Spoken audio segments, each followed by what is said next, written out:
하루를 마무리하는 시간, 또 다른 하루가 시작되는 곡 80 이야기입니다. 진짜 연말 분위기가 무시 나잖아요. 네. 진짜 이렇게 빨리 세월이 흘러갑니다. 이제 아무것도 한 것도 없는데 너무 쏟아가실 시간이 지나갑니다. 무서울 지경이에요, 진짜. 근데 저 계속 궁금한 게 있는데 왜? 옆에 친구? 이 친구는 누구세요? 근데 조금 낯이 익어요. 자꾸 저도 뭔가 거울을 보는 것 같아요.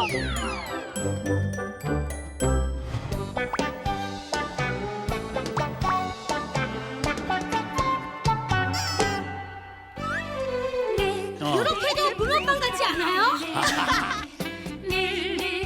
오늘은 제가 엄마라기보다는 저희 80 야학의 학생이잖아요, 같은 동급생이니까 편하게 대할게요, 승란아. 고마워, 친구야. 80 와, 야학의 세상에. 주제를 듣고 꼭 네. 오고 싶다고 음식 얘기라고 저희 엄마가 조리사 일을 20년 하시고 퇴직을 하셨고요. 또 저희가 분식집 10년에 치킨집 3년 요식업과 굉장히 관계가 많아요. 근데 저도 네. 되게 잘 먹는 거 아시죠? 여러분들이 저를 이제 미슐랭, 진슐랭이라고 부르잖아요. 자칭 아니에요? 타칭도 됩니다. 그만큼 이제 제가 맛있는 걸 좋아하는데 오늘 또 주제가 먹는 거라고 들어서 제가 너무 이 시간이 기대가 됩니다. 저도 진짜 기대하고 왔어요. 너무 기대가 돼요, 진짜. 선생님, 나와주세요. 이야, 미소가 너무 멋지십니다. 네, 안녕하세요. 박찬일입니다. 예.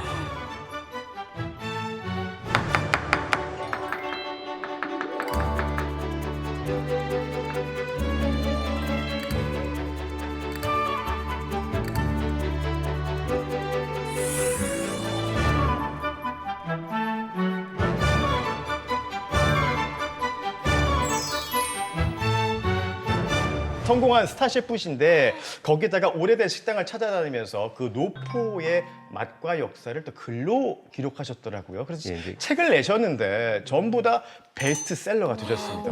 야, 정말 대단하십니다. 이분. 성공한 스타 셰프세요. 그 찾아보시면은요, 진짜 거의 매주 칼럼을 신문에 많이 게재하시거든요. 읽어보면 정말 우리 음식에 관한 다양한 이야기들 정말 재밌게 풀어주셔서 저는 평소에 아주 재밌게 보고 있습니다. 네, 감사합니다. 예. 그러니까요. 멋있어요, 이게 셰프. 사실 음식과 글이 전부 다 손에서 나오는 거잖아요. 이런 공통점이 있는데 사실 두 개 다 잘하기가 진짜 어렵거든요. 그 원래 제가 기자 일을 했었어요. 글을 쓰셨구나, 원래. 예, 하다가 이제 잘렸어요. 슬픈 이야기인데. 자의반 타의반이었는데 그 스트레스가 되게 심한 일이고 제가 스트레스를 못 견뎠던 것 같아요. 근데 어렸을 때부터 음식에 관심이 좀 많았어요. 왜냐면 저희 어머니가 이제 음식을 할 때도 요리 도와주는 걸 되게 좋아하셨어요. 그러니까 마늘 까고 콩나물 다듬고. 어릴 때도 많이 도와주셨고. 예, 근데 그렇게 하면서 요리에 관심을 가졌던 게 결국은 전업하는데 영향을 주지 않았나 생각해요. 예. 그래도 우리 선생님은 손으로서 뭔가 우리 배도 채워주고 또 마음의 양식도 채워주는 아주 멋진 일을 하고 계신 것 같습니다. 네. 혹시 선생님 그럼 네. 오늘 저희 실습도 하나요? 저는 지금 굉장히 실습이 하고 싶거든요.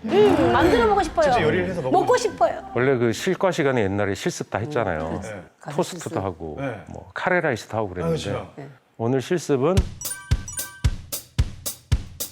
구도로 하겠습니다. 입으로. 근데 그 맛있는 음식을 입으로 설명하는 것도 말로 설명하는 되게 어려운 거예요. 오늘 그럼 어떤 주제로 예, 오늘은 사라져가는 것들에 대하여. 사라져가는 네, 것들. 사라져가는 것들. 이게 약간 철학적이다, 그죠? 네. 네. 말하자면 사라져가는 것들하면 생각나는 게 뭐예요? 기억이 사라져요. 나이가 들수록. 벌써 그러면 안 되는데. 그러니까요, 이게 뭔가. 그건 그쪽은 저랑 비슷한 건데 이름이 생각이 안 나, 제가. 예. 맞아요. 예. 예, 오늘 사라지는 것들은 사실 그 사라져감으로 해서 더 지켜야 될 것들. 추억의 절반은 맛이다라는 말이 있잖아요. 그러니까 사라져가는 것들 중에서 많은 것들이 그 음식과 맛에 대한 기억들. 그 도시의 맛을 기억하는 건 대구를 기억하는 건 절반쯤은 맛이거든요. 와, 옛날에 우리 동성로에서 뭐 먹었지, 뭐 어디 가서 뭐 먹었지, 종로에서 뭐 먹었는데 이런 맛의 기억들이 사라져간다. 오늘 맛에 사라져가는 것에 대한 기억들, 그게 오늘 주제가 되지 않을까 싶어요. 짜장면 시키신 분!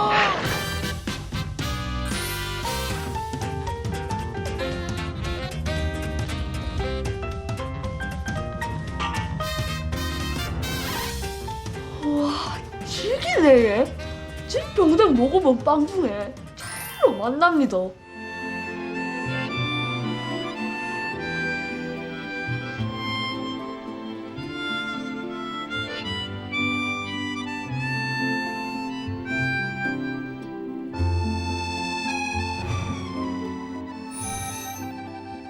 저 이런 생각이 들어요. 예전에 어떤 특 프로그램에서 박철민 씨가 요리 네. 프로그램 나와가지고 네. 생선 조림 요리를 이제 맛을 봤는데 그때 예전에 할머니가 해주신 맛 그대로 재현이 되니까 한 숟갈 뜨자마자 그냥 폭풍 눈물을 흘리셨었거든요. 그러니까 이게 맛이라는 게 옛날 노래만큼이나 과거의 우리 기억을 바로 상기시켜주는 응답하라 0000 네, 진짜 그 음식으로 다 그 얘기를 할 수 있죠. 맞아요. 근데 저도 진짜 공감이 되는 게 저도 어릴 때 추억에 맛이 공감되는 게 아버지랑 같이 할머니 병문안 갔다가 그 앞에서 아버지가 사주셨던 그 함박 스테이크 맛이 지금도 진짜 할머니 병문안은 생각이 안 나시는 거예요. 안 나고 함박 스테이크 맛이 지금도 생생하게 부르자 기억이 부르자. 혹시 선생님도 너무 사라져가는 게 아쉬운 그런 음식이 혹시 있으십니까? 근데 저는 여러 가지 생각해 보면 결국은 음식의 기억 중에 제일 위에 있는 건 네. 면이 아닌가 싶어요. 면. 누들 거르럭. 우리 어렸을 때는 되게 먹고 살기 힘들었잖아요. 가난했잖아요. 그러니까 그렇죠. 면을 되게 많이 먹었어요. 맞아요. 면이 쌌으니까. 맞아. 어떻게 생각하면 괴로운 음식이기도 했던 것 같아요. 너무 밥 많이 대신 먹어서. 먹으니까 밥 네. 대신. 맞아요. 그래서 제가 우리 어머니한테 한번 크게 혼난 적이 있는데 그 저녁으로 그 가락국수를 끓인 거예요. 그 신김치 넣고. 그러니까 쌀이 비싸니까. 그래서 끓여놨는데 누나를 불러오라는 거예요. 네. 그래서 나가서 이제 누나 뭐 밥 먹어 이래야 되잖아요. 근데 누나 가락국수 먹어 이렇게 얘기한 거예요. 그래서 엄마가 그것 때문에 자존심 상한다고. 그러니까 그게 지금 별미지만 그땐 가난해서 할 수 없이 먹었던 대체식이거든요. 그러니까 창피하다고 동네 창피하다고 어머니한테 엄청 혼났어요. 그랬던 기억이 있었습니다. 레이짱 학생은 그 음식에 대한 어렸을 때 추억, 가슴 찡한 추억 그런 거 없어요? 저는 면이라고 생각하면 그 일본에서는 대표적인 게 우동이어서 우동. 그게 마음 아플 때나 감기 걸릴 때 일본에서는 많이 먹어요. 오늘 저희 80 야학이 아니라 80 면옥인 줄 알았습니다. 아, 80면허. 80 너무 면옥 괜찮다. 야, 진짜 있는 가게 같네요, 진짜. 노포로.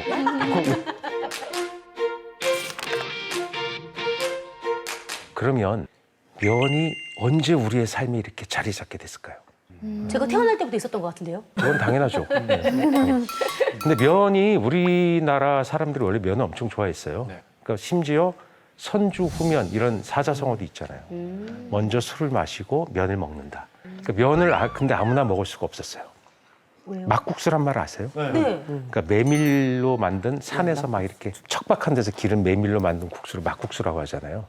옛날에 메밀이 흔했고 밀가루가 비쌌어요. 그래서 밀가루를 한자로 참 진짜를 써요. 말자는 가루 말자. 진짜 가루. 그러다가 우리가 국수 천국이 된 결정적인 계기가 발생합니다. 바로 50년대 이후에 한국 전쟁, 해방. 네. 그러면서 미국이 그 밀을 엄청나게 생산량이 늘어난 거예요. 네. 그래서 야 이걸 그러면 우리 전쟁 끝나고 나서 막 황폐해졌잖아. 먹을 것도 없네. 이걸 좀 주자. 그래서 한국, 일본 이런 나라들에게 밀가루를 주기 시작한 거예요. 그래서 원조 물자로 들어오면서 그걸 우리는 원래 국수를 너무너무 좋아하고 잘 만들었잖아요. 그리고 우와 밀가루가 막 들어오네. 그걸로 우리가 먹기 시작했던 게 바로 칼국수, 짜장면, 네. 수제비 이런 걸 만들어 먹으면서 우리가 허기를 달래고 지금의 대한민국의 어떤 성장을 이끌어올 수 있었다고 생각합니다.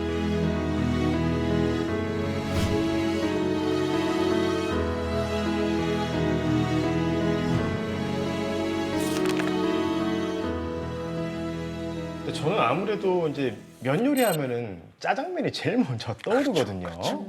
저는 짜장면을 정말 좋아했어요. 근데 자주 먹을 수 없잖아요. 어쩌다가 먹는. 그러니까 보통 어렸을 때는 1년에 한두 번? 많으면 귀한 3번 음식. 정도.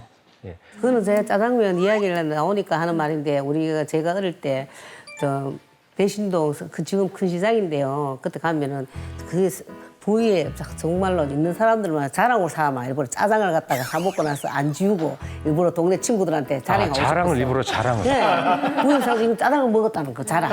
예, 이까 이렇게 묻잖아요. 예, 예. 네. 그만큼 짜장면이 안 귀해서. 닦고. 그렇지. 짜장 메이크업이네요. 네, 짜장 메이크업 귀했던 거죠. 막 먹고 싶었죠. 그때만. 예. 주로 졸업식에 많이 사주잖아요. 그래서 제가 그 중국집에 취재를 했더니 재밌는 얘기를 해주시는 거예요. 졸업식에 되면 미리 한 500명이나 1000명분의 밀가루 준비한대요. 그렇게 많이요? 예. 와. 끊임없이 면을 쳐야 되니까 아주 녹초가 돼서 그날만 5kg 정도 체중이 빠진대요. 면 치는 분들. 땀을 흘려서 힘드니까.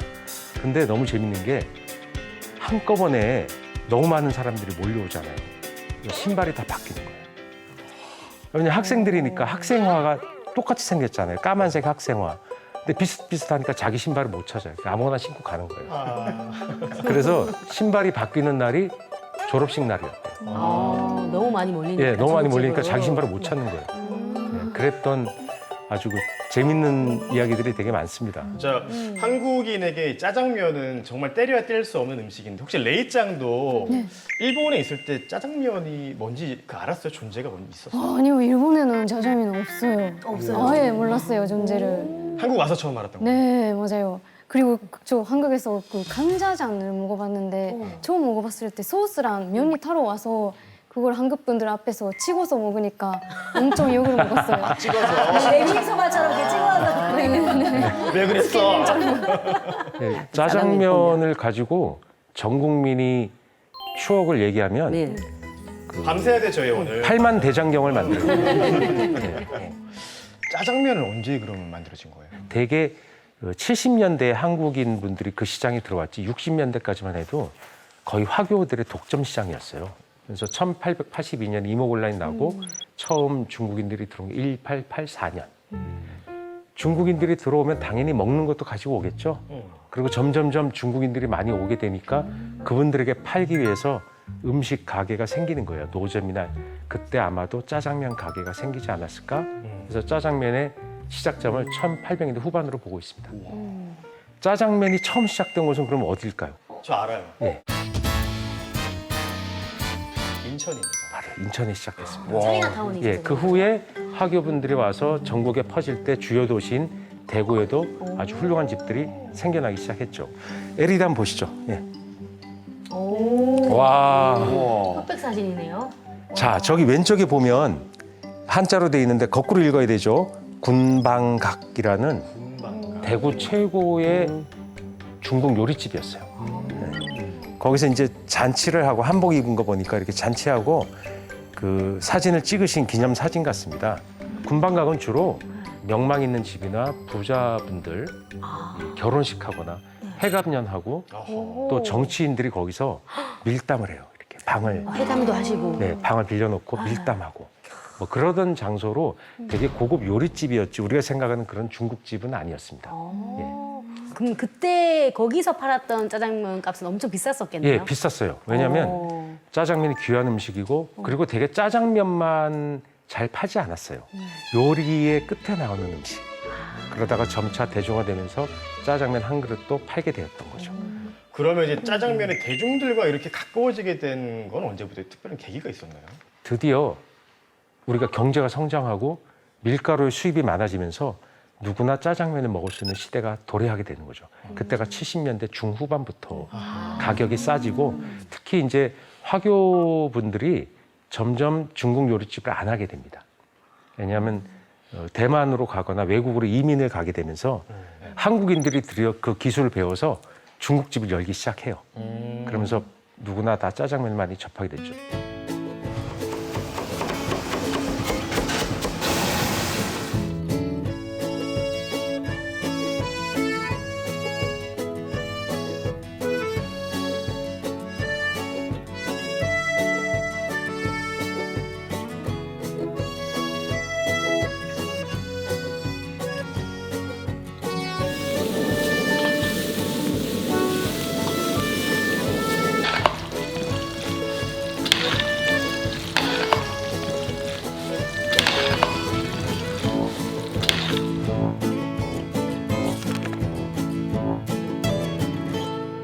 아니 근데 진짜 이 면 얘기를 저희가 하다 보니까 저는 불현듯 이 장소가 떠오르는데요. 우리 왜 대구에 정말 대표하는 장소 자리는 정말 불편하고 좁은데 옹기종기 붙어서 같이 이제 면을 헐어 먹는 그 장소 어딘지 혹시 아시겠어요? 왠지 알 것 같아요. 다 알겠죠? 같이 하나, 둘, 셋. 셋. 성시장. 맞습니다. 역시 네, 맞아요. 대동단결. 그 칼국수의 성지. 그리고 시장 번영회에서 하시는 말씀이 가장 많이 팔릴 때는 국수가 1만 만 그릇이 팔린대요. 만 그릇. 와, 만 그릇이. 만 야, 그릇. 그 포수라면 얼마나 될까? 와, 저기 쫙 저렇게 하나의 저 광경 자체는 관광객들도 엄청 좋아해요. 그러니까 현실감이 없을 정도의 멋진 장면이래요, 저기. 맞아요. 이렇게. 저렇게 어떤 특정 국수 한 단일 종목이 모여서 팔고 있는 데가 없어요.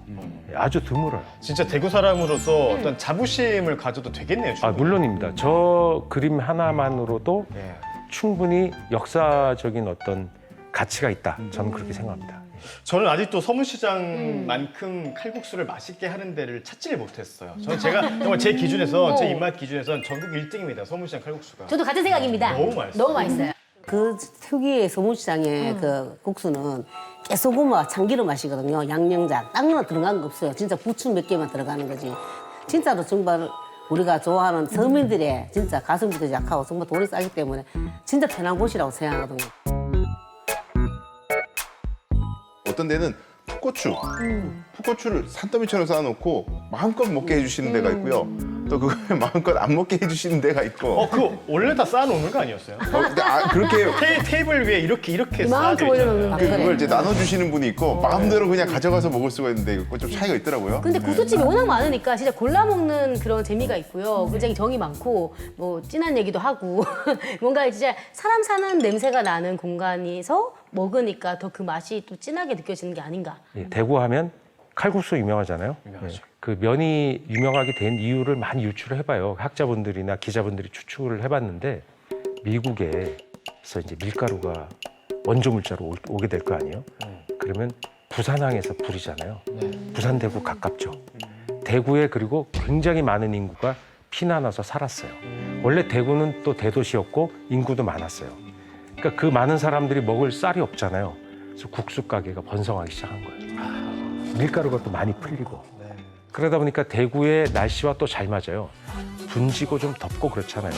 그러니까 화끈하게 칼국수 빨리 말아먹고 또 일할 수 있고 또 비빔국수 막 만들어 먹고 이런 일이 생기면서 또 대구에 제면 공장이 많이 생깁니다. 밀가루가 오면 그걸 가지고 면을 만들 수 있으니까. 그렇게 되면서 대구가 면의 성지가 된 거죠. 근데 저 선생님 궁금한 게 생겼어요. 예. 왜 하필 그 시장에 예. 국수 가게들이 이렇게 모여들기 시작한 거예요? 예, 서문시장이 대구에 여러 시장이 있지만 네. 한 집, 두 집 사람들이 몰려오면서 특히 전쟁 후에 시장이 형성되면서 칼국수를 만들어 파는 게 생존의 가장 큰 희망이었던 거죠. 특히 또 피난민도 있고 타지에서 온 사람들 생존하기 위해서 뭔가 국수를 만들어 팔아야 되잖아요. 처음에는 그냥 좌판에 네. 이렇게 함지를 이고 나와요. 아지매들이. 다 이거 일일이 예, 이거. 아침에 함지를 이고 나요. 그러면 거기서 끓일 게 없잖아요. 그래서 집에서 장작을 떼서 면을 삶는 거예요. 그래서 식혀가지고 장국물을 만들어 갖고 와서 이렇게 이러고 앉아 있는 거예요. 손님을 기다리는 거예요. 이러고서. 그러면 손님이 와가지고 어떻게 먹냐면 아침에 국수 하나 주이소 하면 이러고 앉아서 이렇게 먹어요. 그러던 게 점점 좌판이 생기고 지붕이 생기고 이러면서 서문시장에 어떤 국수 가게가 형성이 된 거죠. 처음엔 노점이 훨씬 많았던 거죠. 뭐 가게세를 낼 수 없으니까. 맞아요.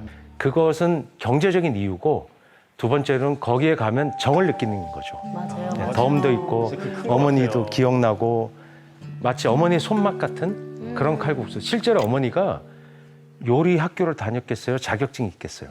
그냥 살기 위해서 생존하기 위해서 집에서 하던 칼국수를 만들어서 거기서 팔게 되면서 그게 가정식 백반 그러면 더 가치 있잖아요. 그러니까 그게 어떻게 보면 가정식 국수인 거죠.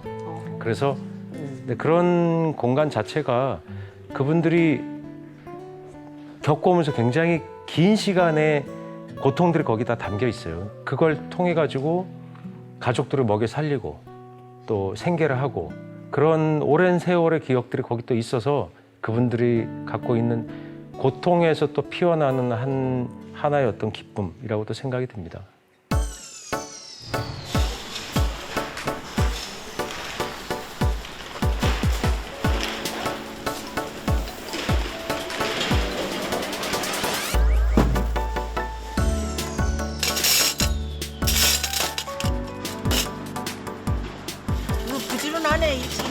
이 시간에 안 일하는 줄 알았는데.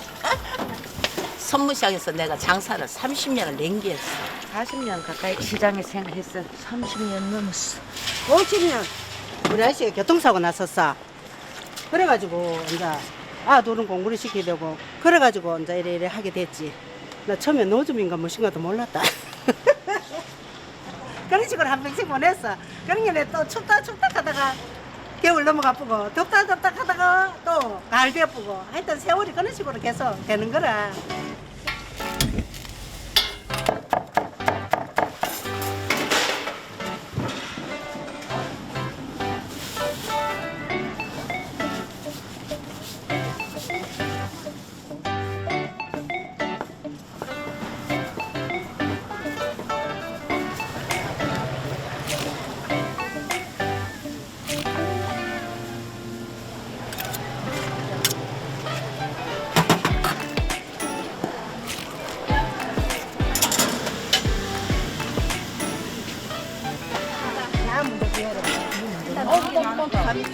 완전 수제비 풀이다 그다. 이렇게 담아서 많이 해. 먹는다. 나는 이거 먹어.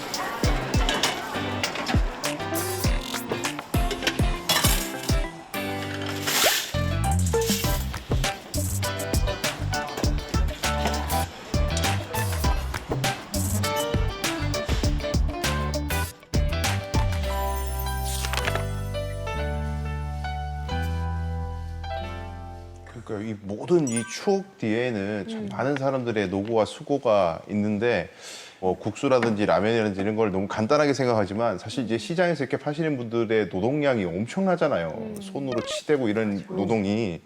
그래서 이런 것들이 우리는 늘 주변에 있다 보니까 당연하게 생각하고 뭐 영원할 것처럼 생각하지만 또 한편으로는 점점 사라져가는 게 아닐까 하는 불안함 뭐 이런 것도 있는 것 같아요. 점점 그 면을 치대고 솔로 이게 없어질 거예요. 그런 집집마다 면의 탄력도 다르고 맛도 다르고 써는 솜씨도 있고 갓 썰었을 때 그 물리적이 입안에서 감치는 어떤 부드러운 맛 이런 게 점점점 사라지지 않을까? 그 맛이 어떻게 돼? 천편일률적으로 그렇죠. 변한다는 얘기잖아요. 그러니까 변하게 똑같아진다는 거잖아요. 다 손맛이 다른 게 아니라. 너무 속상한데요. 싫어요. 집마다 다 다른 맛이. 그럼 어떻게 해야 돼요, 그러면? 어떻게 해야 돼요? 가치를 인정해 줄 때 비로소 그 국수 문화가 대구에서 계속 영생할 것이다라고 생각합니다. 그러면 네. 어떻게 해줘야 돼요? 저희가 인정을 하고 더 오랫동안 예. 지켜갈 수 있도록 힘을 드려야죠. 그게 아니죠. 팁을 10,000원씩 주고. 자, 화면 보고 네. 설명해 드릴게요. 우리가 어떻게 그러면 국수를 지켜갈지. 이 누구세요? 처음 보는 사람이에요. 아, 저기 잘 보면 저 말이 영어가 아닌데? 영어 아닌 것 매초 같아요. 세콜로디 뭐 아디오라고 포럼에. 아디오, 아디오. 무슨 말이냐면 네. 저 오른쪽에 보이는 할머니가 국수 명장이에요. 오. 이탈리아예요. 이게 조그만한 마을인 꼬스틸리올레라는 마을에 이 생면을 만드는 기술자예요. 그래서 저기 장면을 제가 실제로 봤는데 연세가 막 70 막 넘고 그래서 옆에 가면 아야 어서 와 반가워. 그래서 야 얘 저기 만든 거 이제 만두랑 면 좀 줘라 막 이래요. 그러니까 정이 엄청 많은 서문시장 할머니 똑같아. 네. 근데 뭐 우리도 서문시장 할머니 있잖아요. 여기도 이런 서문시장 할머니가 있는 거예요. 있죠. 근데 그게 무슨 차이가 있느냐. 이게 부부예요. 이분이 돌아가시자 신문, 언론, TV에서 다 방영한 거예요. 이 생면의 장인이 돌아가셨다고. 그래서 막 장례식 때 그 국회의원, 뭐 주정부의 중요한 인물들, 막 그런 정치인들, 의회 뭐 다 와서 까만 양복 입고 다 왔어요. 근데 놀랍게도 이 리디아 알치아티 어머니가 돌아가셔 나니까 미슐랭 별도 없어지고. 아니, 사람 한 명이 빠졌다고 예. 미슐랭 왜냐하면 별까지 그 식당에는 칼국수 할머니가 주인공이었거든. 우리는 서문시장에 칼국수 명인 할머니가 돌아가시면 신문에 실릴까? 전혀 안 싫죠. 그러니까. 잘 모르고 많이들 돌아가셨잖아요, 지금. 우리가 기억을 못 해요. 그게 대구에 또 넓게 보면 대한민국 역사 자료인데 그 할머니들은 뭐 특별히 더 존경하자 이런 건 아니고 가치를 인정해 줘야 되겠다. 그분이 생활하기 위해서 먹고 사는 일이긴 하지만 그것 자체도 우리가 존중받고 지켜야 될 유산이야라는 걸 공감대를 만들면 어떨까? 그런 생각 들어요. 그게 오래 살아남아서 한국을 살아가고 대구를 살아가면서 어느 한 점이잖아요.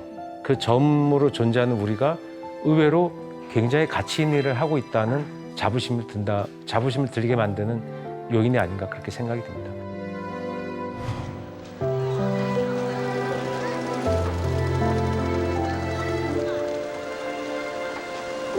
홀라 사게 드립니다. 헐게 드립니다. 몰라 잡아 600원씩. 안하리 합니다. 이거 흰색 치면 맞춰봐. 예, 치면 돼요.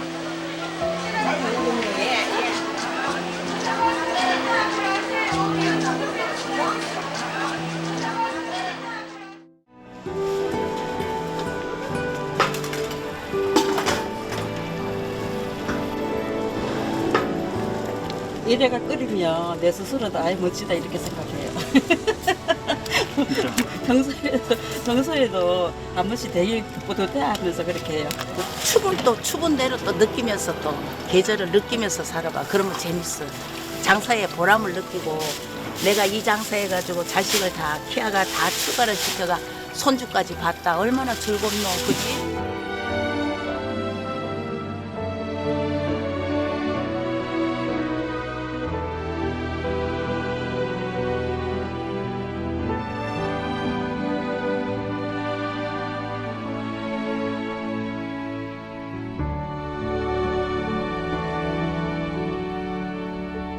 이제 저 돌아가신 외할머니가 거의 100세 가까이 돼서 돌아가셨는데 서문시장에서 오래 장사를 하시고 거의 여든이 넘으셨을 때도 납작만두 포장 일 하시면서 일을 하셨었거든요. 그러니까 밀가루를 치대는 일이 얼마나 고된 노동이었는지 이런 것들을 어릴 때는 별로 생각을 못했던 것 같아요. 너무 쉽게 생각했고 근데 지금 오늘 얘기 들으면서는 거기에 모든 게 다 녹아져 있고 어떻게 보면 한국의 근현대사가 완전히 관통하는 음식 중에 하나가 면인 요리겠구나. 그래서 한 그릇 한 그릇 먹을 때마다 그 어른들의 노고와 그 수고 그런 것들을 기억하면서 살아야겠다 그런 생각이 들었습니다. 정말 즐겁게 국수 얘기를 하면서 우리 또 의미 있는 시간이 되지 않았나 그런 생각이 듭니다. 예, 수고 많이 하셨습니다. 감사합니다. 노포를 좋아하시죠? 네. 30년 제가 단골로 가는. 제어고로 지금 노포라고 내가 생각하는 거는 어릴 때부터 햄풍이에요. 저는 도쿄의 아사쿠사 쪽에 있는 그 이게 덴돈지 하나의 트렌드가 된 것 같아요. 노포를 찾아가는 게 유행이 된 것 같아, 하나의. 왜 노포 바람이 부는데 노포는 생각보다 많지 않을까?